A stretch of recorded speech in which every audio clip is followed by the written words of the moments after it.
एक वक्त था जब हांगकांग को पर्ल ऑफ द ओरिएंट कहा जाता था। ये शहर एक ग्लोबल फाइनेंशियल हब था जहां दुनिया के सबसे बड़े बैंक्स, एमएनसीज और इन्वेस्टर्स बिजनेस करने के लिए आते थे।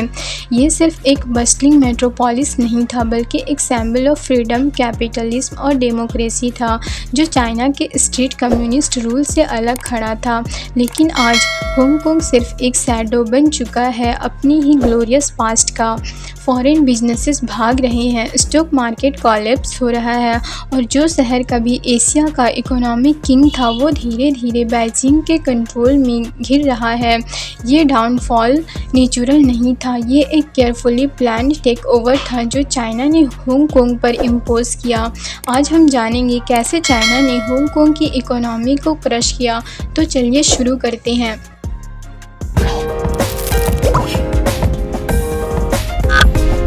The betrayal, end of one country two systems।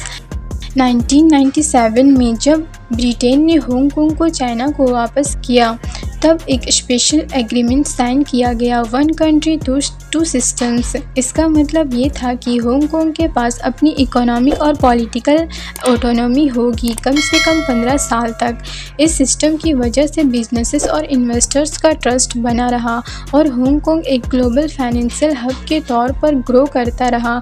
लेकिन बीजिंग का पेशेंस खत्म हो रहा था। उसे ये सिटी एक इंडिपेंडेंट फाइनेंशियल हब नहीं बल्कि एक ओबीडिएंट चाइनीज प्रोविंस चाहिए था।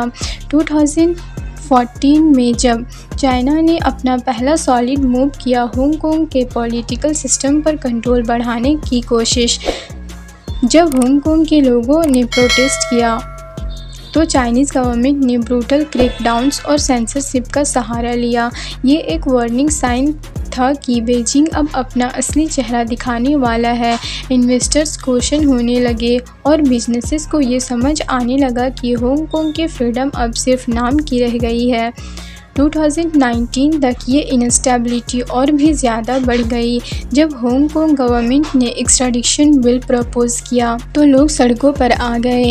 ये बिल चाइना को ये पावर देता था कि वो किसी भी हांगकांग सिटीज़न को ट्रायल के लिए मेनलैंड चाइना भेज सके। ये सिर्फ एक लीगल चेंज नहीं था बल्कि एक डायरेक्ट अटैक था हांगकांग के इंडिपेंडेंट जुडिशल सिस्टम पर। इसका नतीजा ये हुआ कि पूरे शहर में मास प्रोटेस्ट होने लगा जो सिर्फ एक एक्स्ट्राडिशन बिल के खिलाफ नहीं बल्कि चाइना के ग्रोइंग कंट्रोल के खिलाफ भी थे। प्रोटेस्ट के चलते हांगकांग की इकोनॉमी पर डायरेक्ट इम्पैक्ट पड़ा, बिजनेसेस डिस्टर्ब हो गए, इन्वेस्टर्स ने नया पैसा लगाना बंद कर दिया, टूरिज्म इंडस्ट्री क्रैश होने लगी। जो शहर कभी स्टेबिलिटी और अपॉर्चुनिटी के लिए जाना जाता था वो अब एक बैटल फील्ड बन गया। National security law, the death blow. जब प्रोटेस्ट खत्म होने का नाम नहीं ले रहा था तब चाइना ने 2020 में नेशनल सिक्योरिटी लॉ इम्प्लीमेंट कर दिया। ये लॉ एक फुल स्केल टेक ओवर जैसा था। फ्रीडम ऑफ स्पीच गायब, पॉलिटिकल डिसेंट इल्लीगल और मीडिया सेंसरशिप का शिकार। ये सिर्फ हांगकांग के लोगों के लिए नहीं बल्कि बिजनेस वर्ल्ड के लिए भी एक अलार्म बेल था। फॉरेन कंपनीज़ को रियलाइज़ होने लगा कि उनका डेटा, प्राइवेसी और ऑपरेशंस अनसेफ है। बहुत सारी इंटरनेशनल फर्म्स ने अपना हेडक्वार्टर्स हांगकांग से शिफ्ट कर दिए। ऊपर से चाइना ने बिजनेस रेगुलेशन को और टाइटन कर दिया जिससे फॉरेन इन्वेस्टमेंट और भी कम होने लगे। एक ग्लोबल फाइनेंशियल हब तब तक ही सर्वाइव करता है जब तक वहाँ स्टेबिलिटी और बिजनेस फ्रीडम होती है। लेकिन जब एक सिटी डिक्टेटरशिप के कंट्रोल में आ जाए तो वहाँ सिर्फ अनसर्टेनिटी और फाइनेंशियल डिक्लाइन बचा रहता है। कोविड-19 पॉलिसीज, हांगकांग्स इकोनॉमिक लॉकडाउन। जब पूरी दुनिया कोविड-19 के बाद इकोनॉमिक रिकवरी कर रही थी तब हांगकांग ने चाइना की जीरो कोविड पॉलिसीज़ को ब्लाइंडली फॉलो किया। स्ट्रिक्ट लॉकडाउन्स, अनप्रेडिक्टेबल रूल्स और हार्श ट्रैवल बैन्स ने हांगकांग को इंटरनेशनल बिजनेस मैप से ऑलमोस्ट गायब कर दिया। पहले ही अनस्टेबल इकोनॉमिक कंडीशन को ये पॉलिसीज़ एक फाइनल पुश दे रही थी।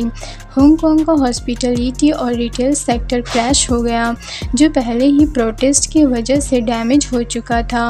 इंटरनेशनल बिजनेसेस जो पहले सिर्फ पॉलिटिकल इंस्टेबिलिटी से परेशान थे, अब इकोनॉमिक लॉकडाउन की वजह से भी सफ़र करने लगे।